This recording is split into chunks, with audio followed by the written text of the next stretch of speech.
Coming up on Network Africa, the father of suspected Manchester bomber says he's certain that his son did not carry out the attack.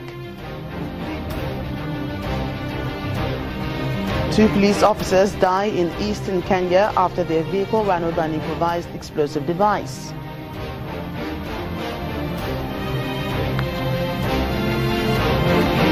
And migrants return home from Libya in a bid to escape detention and slavery in the North African country.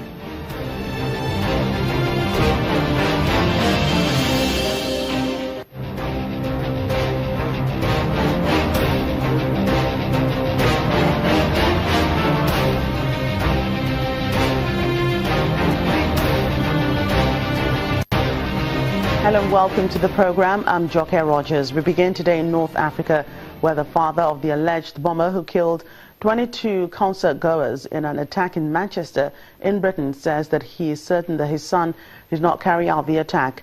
Ramadan Abedi, who has been detained by a Tripoli counter-terrorism force, says his son Salman had told his family that he was heading on a pilgrimage to Mecca. Abedi also says that he is sure that Salman had not been a member of the Islamic State or any other organization.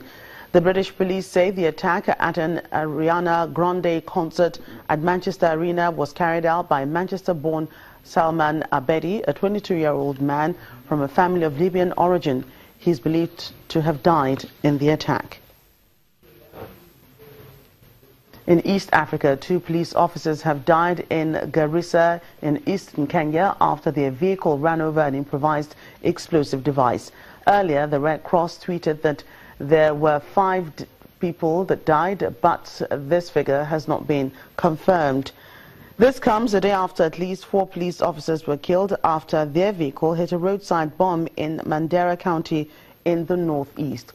Garissa County, where the latest incident happened, has suffered several Al-Shabaab attacks in recent years, including the 2015 assault on a university which killed 148 people. Al-Shabaab, which seeks to topple Somalia's government and impose its own harsh interpretation of Sharia law, says it will continue to attack Kenya until Nairobi withdraws its troops from an African Union peacekeeping mission in Somalia. An Ethiopian court has convicted journalist Getachew Shifro of encouraging revolt from a message he sent to a man the government considered to be a terrorist. The newspaper editor was arrested in 2015 and originally charged under the country's terror laws with communicating with an outlawed group, Jinbot 7. That was later changed to encouraging revolt. He has, however, denied all the charges. The Press Freedom Group, the Committee to Protect Journalists, says that the conviction is a further blow to press freedom in the country. Amnesty International's regional director, Mitoni Wanyeki, also called the decision a further slap in the face of justice. Mr. Getachew is expected to be sentenced tomorrow and faces up to 10 years in prison. Today is Africa Day, and South Africa joined the rest of the continent to celebrate.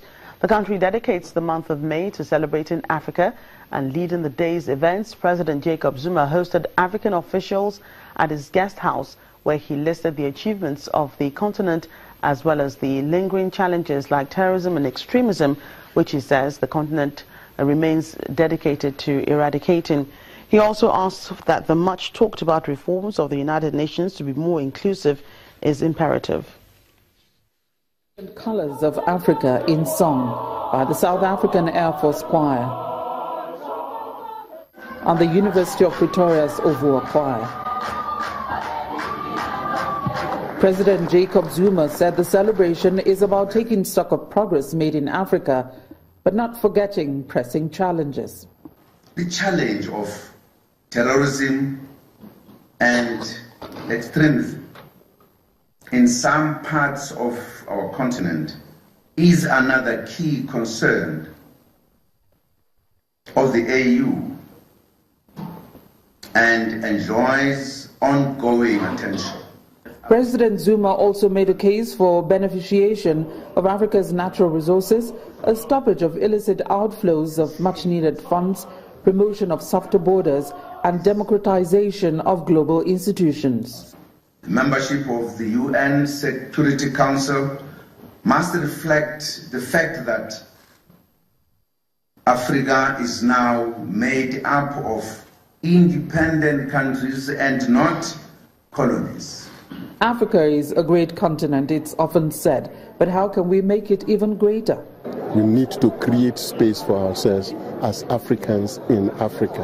And that means that we must not border ourselves, that is, we mustn't close ourselves around borders that were created by colonialists. The first thing is about the rediscovery of ourselves, our identity. Hope should come with the ending of conflict, so we could really enjoy peace to address proper the development of our continent. Africa Day celebrates the continent but also commemorates the formation of the Organization of African Unity, now AU, in Addis Ababa in 1963.